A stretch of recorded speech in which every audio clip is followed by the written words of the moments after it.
Guys, good morning everyone, good afternoon, good evening sa lahat ng nakanood ng aking video today. Today is Tuesday, walking from school na.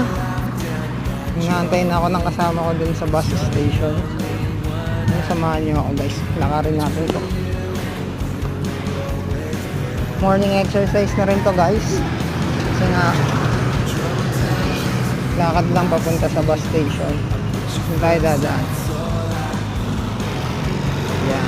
Yung mukha ko, tignan nyo. Ready na rin. Ano nga pala maganda traffic din. So ayun guys pala, may gagawin na kami sa school. Yung accepting guest request.